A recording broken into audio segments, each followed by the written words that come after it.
Hello friends, তোমাদের সকলকে আমার চ্যানেলে স্বাগত। আজকে আমি একটা ইউনিক স্ন্যাক্স তৈরি করব। এই স্ন্যাক্সটা কিন্তু খুবই অল্প জিনিস দিয়ে হয়ে যায়। বাড়িতে থাকা একটা ডিম মাত্র লাগবে, বেশি কিছু লাগবে না, আর ময়দা লাগবে। চলো এখন দেখে নেওয়া যাক কীভাবে আমি স্ন্যাক্সটা তৈরি করি। আমি এখানে ময়দা নেব। ময়দা দিয়েও করতে পারো তোমরা, বা ময়দা আটা দুটো মিশিয়েও করতে পারো। আমি এখানে 1.5 কাপ মতন ময়দা নেব। 1.5 কাপ নিয়েছি, তোমরা এর থেকে বেশিও ময়দা দিয়ে করতে পারো। আর অল্প নুন দেবো, আর অল্প একটু চিনি দেবো, খুব সামান্য চিনি দেবো, আর একটু জোয়ানকে হাতের মধ্যে গুঁড়ো করে তারপর জোয়ানটাও অ্যাড করে দেবো। জোয়ানটা দেওয়ার কারণ হচ্ছে যে আমরা তেলে ভাজা জিনিস খেলে গ্যাস অম্বল হয়, জোয়ানটা দিলে সেটা হবে না। আর একটু কাশ্মীরি লঙ্কার গুঁড়ো দিয়ে ভালো করে শুকনো একটু মিশিয়ে নেব। শুকনো মিশিয়ে নেওয়ার পর 1 চামচ সানফ্লাওয়ার অয়েল দেবো, দিয়ে ভালো করে আবার শুকনো মেখে নেব। মেখে নেওয়ার পর আমরা প্লেন ওয়াটার দিয়ে, ঠান্ডা জল দিয়ে আমরা অল্প অল্প জল দেব, আর একটু টাইট করে, যেমন আমরা রুটি লুচির ডো তৈরি করি সেইভাবেই আমরা ডোটা তৈরি করে নেব, এইভাবে টেসে টেসে মেখে। তারপর মাখা হয়ে গেলে একটু ওপর দিয়ে তেল দিয়ে রেখে দেবো। এটাকে ঢাকা দিয়ে অন্তত 15 মিনিট মতন ঢাকা দিয়ে রেখে দেবো। 15 মিনিট হয়ে গেছে, দেখো ডোটা শক্ত হয়ে রয়েছে। আর একটু মেখে রেখে দেবো। যদি নরম মনে হয় তোমরা আর একটু ময়দা দিয়ে মেখে নিতে পারো। একটা ডিমের যেহেতু স্ন্যাক্স, সেহেতু একটা ডিম নেব, আর একটা ছোট সাইজের পেঁয়াজ কুচি, কাঁচা লঙ্কা কুচি, অল্প নুন, গোলমরিচের গুঁড়ো আর কাশ্মীরি লঙ্কার গুঁড়ো, আর 1 চামচ চাট মশলা দিয়ে ভালো করে পেঁয়াজটা মেখে নেব। তারপরে আমরা ডিমের মধ্যে এই মিশানোটাকে দিয়ে দেবো পেঁয়াজে। তারপর ভালো করে কিন্তু ফেটিয়ে নেব ডিমের সাথে। খুব ভালো করে ফেটিয়ে নিতে হবে, যাতে পেঁয়াজের সাথে ডিম ভালো করে মিশে যায়, আর একটু পাতলাও হয়ে যাবে।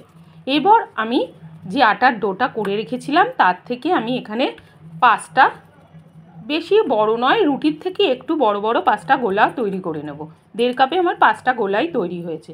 এবার এইভাবে হাত দিয়ে ঘুরিয়ে ঘুরিয়ে গোলাগুলোকে তৈরি করে রেখে দেব। দেখো সবকটা গোলাই আমি তৈরি করে রেখে দিয়েছি। এবার আমি শুকনো একটু ময়দা ডাস্ট করে রুটির মতন করে বেলে নেব। যেমন আমরা রুটি বেলি ঠিক সেই রকম বেলে নেব। খুব পাতলাও না, আবার খুব ভারী করেও বেলবো না।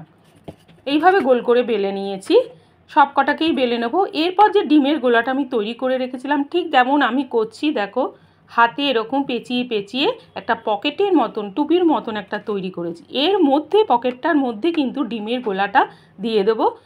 4 চামচ 5 চামচ মতন দিয়ে এইরকমভাবে মুখটাকে পেঁচিয়ে ঘুরিয়ে রেখে দেবো। আরেকটাও করে তোমাদের দেখিয়ে দিচ্ছি, তোমরা দেখে এটা করতেই পারবে, খুবই সহজ। এই ফাঁকা একটু রাখতে হবে, ফাঁকাটার মধ্যে ডিমের গোলাটা দিয়ে দিতে হবে 4 থেকে 5 চামচ। এরপর হাত দিয়ে মুখটাকে একটু টাইট করে আটকে দিতে হবে।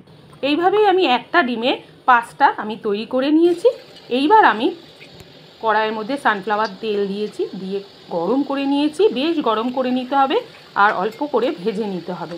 2-3টে বেশি দিলে কিন্তু ভালো হবে না। এবার এপিট ওপিট করে লালচে করে এগুলোকে ভালো করে একটু ফ্রাই করে নিতে হবে, খুবই মুচমুচে হবে। দেখো ভালো করে এপিট ওপিট আমার ফ্রাই করা হয়ে গেছে।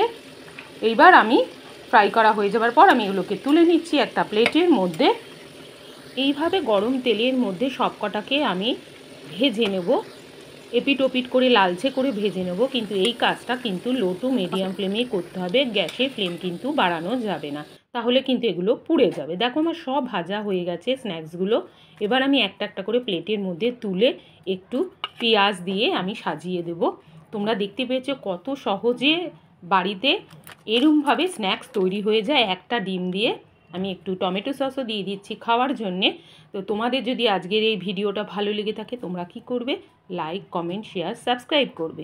তোমাদের আমি একটা দেখিয়ে দিচ্ছি যে কতটা সুন্দর ক্রিস্পি হয়েছে, ভেঙে আমি তোমাদের দেখিয়ে দিচ্ছি। তো দেখো আমি একটা কাটছি, কেটে তোমাদের দেখিয়ে দিচ্ছি। তোমরা এইভাবে বাড়িতে কোনো অতিথি আসলে স্ন্যাক্স তৈরি করে খাওয়াতে পারো, খুবই সুস্বাদু আর ইয়ামি। তো তোমাদের সাথে আমার দেখা হবে নেক্সট কোনো ভিডিওতে। বাই।